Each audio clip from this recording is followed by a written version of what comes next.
ظفر علی QC یہ ایک barrister ہیں جو کاوے موسوی سے ملے اور انہوں نے کہا میں پاکستان جا رہا ہوں، اور پھر انہوں نے کلیم کیا کہ وہ پاکستان میں اسد عمر سے ملے، پاکستان کے اٹارنی جنرل سے ملے، پاکستان کے لا منسٹر سے ملے، پھر وزیر اعظم عمران خان سے ملے، اور اس $1 ارب کے اکاؤنٹ کے حوالے سے انہوں نے بتایا، اور پھر وہ بعد میں آپ سے بھی ملے، اور یہ معاہدہ باقاعدہ طور پر ہونے جا رہا تھا، اور یہ وہی معاہدہ ہے کہ جب انہوں نے بھیجا پاکستان تو ایک جنرل ملک صاحب لے کے پہنچ گئے ان کے پاس برطانیہ کہ یہ آپ نے بھیجا ہے، ہم سے ڈیل کریں اور ہمارا کٹ ہمیں دیں۔ نہیں، ایسا ہرگز نہیں ہے۔ میں وہ جو جنرل ملک والا اور برطانیہ جانے والا ہے اس کا تو میں نہیں، میرے علم میں نہیں ہے، تو میں اس پہ کیا بات کر سکتا ہوں، لیکن جو چیز میرے علم میں ہے وہ بڑی واضح سے ہے کہ جس وقت ہماری حکومت فارم ہو رہی تھی تو یہ ظفر علی صاحب آئے تھے، اور جس طرح میں نے پہلے عرض کیا یہ واحد 1-2 لوگ نہیں تھے، اس کے علاوہ 2-3 فرمز اور بھی آئی تھی۔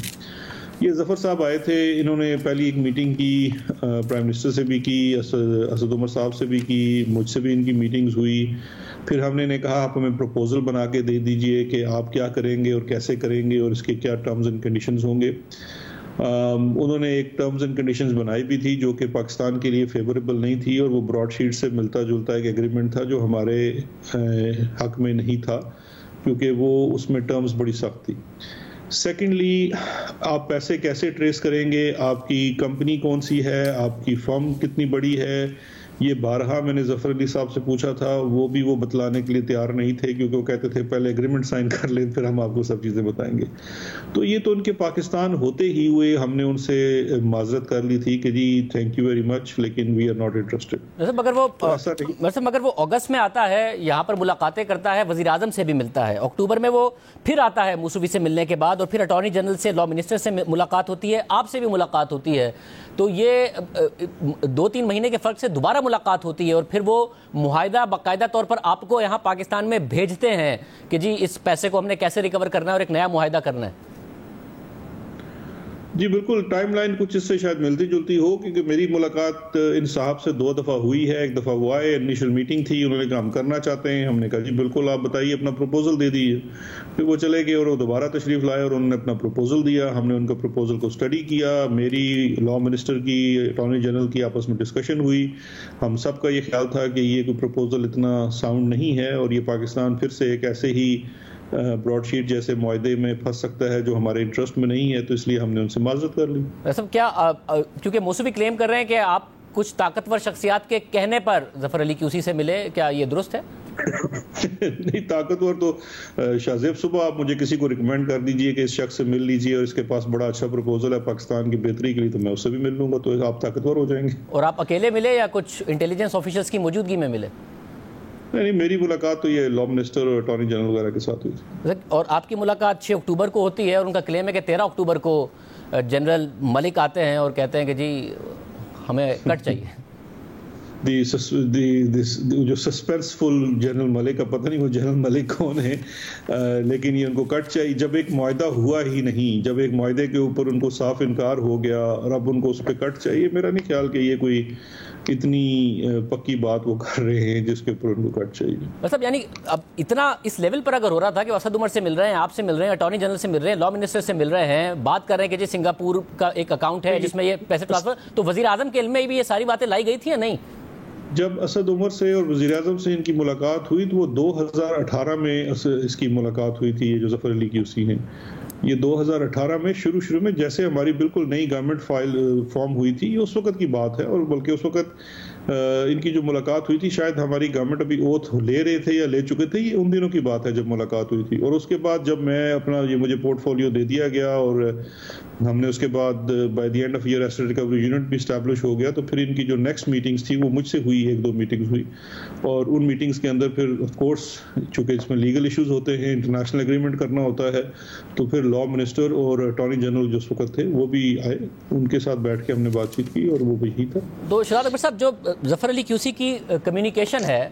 موسوی کے ساتھ، اس میں وہ واضح طور پر بتا رہے ہیں کہ جی جو $1 بلین کی بات ہے اور جو اکاؤنٹ کی بات ہے میں جا کے پاکستان میں بتاؤں گا، اور میں نے وزیر اعظم کو بھی بتائی ہے۔ جب وزیر اعظم کے علم میں یہ بات آئی تھی اور آپ نے بتایا، آپ خود کہہ رہے ہیں کہ جب آپ ملے تو آپ نے یہ دیکھا کہ ان کے پاس کوئی ثبوت نہیں ہے، صرف کلیم کر رہے ہیں،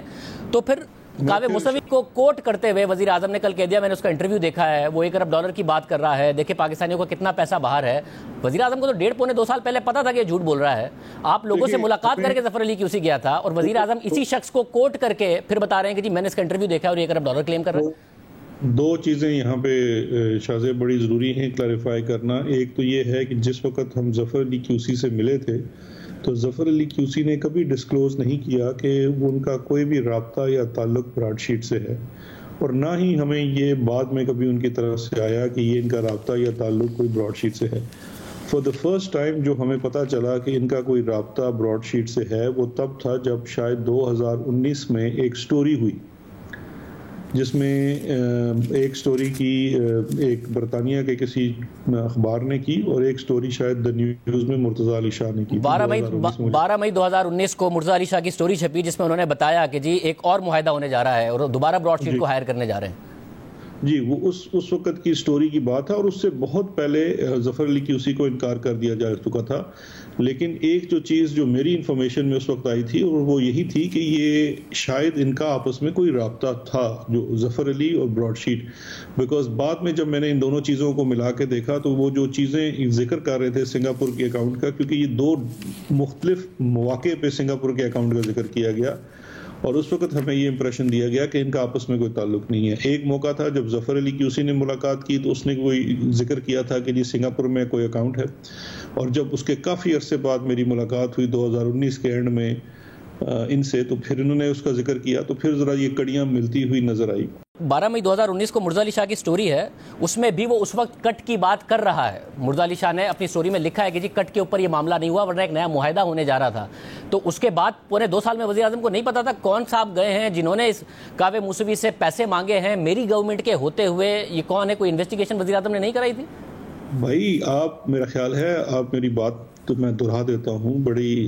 آپ کے ساتھ عزت کے ساتھ. میں آپ کو شروع میں بتا چکا ہوں کہ گورنمنٹ آف پاکستان کے جو لائرز تھے انہوں نے ان رائٹنگ کنوے کر دیا جو بھی اس وقت جو ان کی پروسیڈنگز چل رہی تھی کہ حکومت پاکستان کی طرف سے کوئی نہیں گیا اور نہ ہی کسی کو آتھورائز کیا گیا کاوے موسوی سے اس چیز کے اوپر بات کرنے کے لیے یا دوبارہ سے کوئی ایگریمنٹ کرنے کے لیے. یہ ان کو کیٹیگوریکلی جب ان کی کمیونیکیشن ہوئی اس کو بتا دیا گیا. یہ تمام لٹیگیشن اس وقت اٹارنی جنرل آفس, ان کے اندر ایک انٹرنیشنل آربیٹریشن یونٹ ہے وہ, اور نیب ڈائریکٹلی ڈیل کر رہے تھے. تو پھر انہوں نے یہ معاہدہ کیسے بھیج دیا وہاں سے؟ اگر آپ کو نہیں پتا تھا کہ ظفر علی کیوسی براڈ شیٹ کے بیہاف پر آپ لوگوں سے بات کر رہے ہیں تو انہوں نے یہ سارا معاہدہ کیسے بھیج دیا؟ نہیں, براڈ شیٹ کا تو کوئی معاہدہ ہمارے پاس نہیں آیا. ہمارے پاس جو معاہدہ آیا اور وہ آیا ظفر علی کیوسی کی طرف سے, اور اس نے پروپوز کیا. جب اس ظفر علی کیوسی نے کہا کہ جی وہ اپنا پروپوزل آیا تو ہم نے اس سے 2 چیزیں مانگی. ایک یہ کہ آپ ہمیں اپنی ٹیم کے بارے میں بتائیے, اپنا پورا انفراسٹرکچر بتائیے کہ آپ کتنی بڑی فرم ہیں, آپ کے لیے کون انویسٹیگیٹرز ہیں, کیا آپ میتھڈز استعمال کرتے ہیں, سیکنڈلی ٹرمز اینڈ کنڈیشنز کیا ہوں گی آپ کی انگیجمنٹ کی. تو اس کے نتیجے میں انہوں نے ہمیں ایک معاہدہ بھیجا, اور ساتھ ہمیں انہوں نے باقی جو ہم نے ڈیٹیلز مانگی تھی وہ نہیں بتائی. وہ پھر جب ہماری میٹنگز ہوئی اس میں بھی انہوں نے نہیں بتایا. انہوں نے کہا جی کہ ہم اپنے جو لوگ ہیں ان کی آئیڈینٹی شو نہیں کرتے. مطلب یہ آدمی پھر وزیر اعظم تک کیسے پہنچ گیا کہ اس کی وزیر اعظم تک سے ملاقات ہو گئی؟ آپ جیسے اسمارٹ لوگوں سے مل لیا تھا, آپ جج کر چکے تھے کہ جی ایسی کوئی باتیں ان کے پاس ہے نہیں, وزیر اعظم سے مل لیا. شاہ میں بار بار کہہ رہا ہوں آپ کی خواہش بہت شدید ہے, لیکن بات یہی ہے کہ جو آپ کر رہے ہیں آپ سیکوینس سے چلیے. وزیر اعظم سے ان کی انیشل ملاقات ہوئی ہے ظفر کی جب ہماری حکومت فارم ہوئی. جی پاکستان آیا, اس نے اپنے آپ بتایا کہ یہ اوورسیز پاکستانی ہے اور یہ وہاں پہ کیوسی ہے اور یہ ملنا چاہتا ہے. وزیر اعظم صاحب نے کہا بالکل آئیے. جتنے بھی 3 کے 4 جو ہمارے پاس فارمز آئی ہیں, تینوں چاروں نے, ان میں سے شاید 2 یا 3 کی تو ملاقات بھی ہوئی ہے. آپ میری خواہش کہہ رہے ہیں, میں جو سوال کر رہا ہوں وہ ظفر علی کیوسی اور موسوی کا جو ایکسچینج ہے اس کے بنیاد پر کر رہا ہوں کہ وہ پہلے ملا ہے, اس کے بعد اس نے پاکستان میں اس کو بتایا کہ میری اپوائنٹمنٹ ہے, پھر بتایا ہے کہ اسد عمر پہ بہت ٹرسٹ کرتے ہیں وزیر اعظم, میرا اسد عمر سے کانٹیکٹ ہے, پھر اس نے بتایا کہ میں کس کس سے ملنے جا رہا ہوں, پھر اس نے بتایا میں عمران خان سے ملنے جا رہا ہوں, پھر اس نے بتایا کہ میں نے عمران خان کو یہ بات بتائی ہے, پھر اس نے یہ بھی بتایا کہ عمران خان صاحب نے کہا کہ نیب کے بس کی یہ بات نہیں ہے, اکاؤنٹ کی ڈیٹیل, یہ ساری کی ساری باتیں اس نے بتایا ہے موسوی کو کہ میں نے یہ باتیں ہوئی ہیں. شاہزیب آپ, میں اس بات کو سمجھنے سے قاصر ہوں کہ آپ فرما رہے ہیں کہ یہ ظفر کی کنورسیشن ہے موسوی کے ساتھ. تو یہ سوال تو ظفر اور موسوی سے بننا چاہیے. میں آپ کو جو فیکچول چیز جس کی مجھے آگاہی ہے میں اس کا بتا رہا ہوں کہ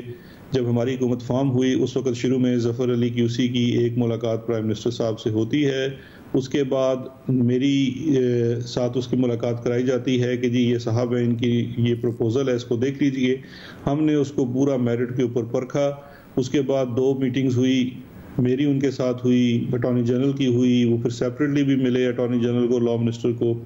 پھر ہماری آپس میں ڈسکشن ہوئی، ہم نے ان کے پروپوزل کو دیکھا اور ہم نے ان کو معذرت کر دی کہ ہم آپ کا پروپوزل نہیں ایکسیپٹ کر سکتے، ہم انگیج نہیں کر رہے. اور آج تک ہم نے آئی انڈرسٹینڈ کہ آپ کہہ رہے ہیں کہ آپ کے پاس جو بھی اگر کوئی چیز لے کر آئے گا تو آپ ضرور ملیں گے، مگر واقعی کوئی اوورسیز پاکستانی آئے گا اس سے آپ بھی 2 دفعہ مل لیں گے، اٹارنی جنرل بھی مل لیں گے، لا منسٹر بھی مل لیں گے، فائنانس منسٹر بھی مل لیں گے، وزیر اعظم پاکستان بھی مل لیں گے، اور وہ موسوی کو ساری باتیں بتا رہا ہوگا. یہ اتنا ہی آسان ہے پاکستان میں؟ میں شاہزیب اس بات کا کیا جواب دے سکتا ہوں؟ اس میں مجھے آپ کے سوال میں پھر آپ کی خواہش نظر آ رہی ہے. جب آپ جانتے ہیں کہ آئی تھنک ہمارے وزیر اعظم صاحب جو ہیں وہ ایک اوورسیز پاکستانیوں کے لیے بڑی قدر رکھتے ہیں، اور جو بھی چاہے وہ اس کام کے لیے آئے یا کسی بھی کام میں کوئی اچھا پروپوزل لانا چاہے، وزیر اعظم صاحب بالکل ملتے ہیں. اور ملک کے وزیر اعظم کو ایکسیسیبل ہونا چاہیے. وہ اشرافیہ والے دور چلے گئے جب ایک وزیر اعظم تھا جو کسی سے نہیں ملتا تھا. یہ وزیر اعظم تو ملتے ہیں، آپ ان سے ملنا چاہیں، آپ اگر ملنا چاہتے ہیں آپ ان سے مل سکتے ہیں. تمام صحافیوں سے ملتے ہیں، انٹرویوز دیتے ہیں. اب کل آپ ان کے اوپر یہ اعتراض لگا دیں گے کہ بہت زیادہ انٹرویوز دے دیتے ہیں، تو یہ تو ایک یہ اعتراض تو نہیں لگاتے، مگر یہ سوال ضرور کر لیتے ہیں کہ لوگ پروٹیسٹ کر رہے ہوتے ہیں اور کہہ رہے ہوتے ہیں وزیر اعظم آ جائیں، اور وزیر اعظم کہہ دیتے ہیں کہ میں بلیک میل نہیں ہوں گا، پھر بعد میں جاتے ہیں تدفین کے بعد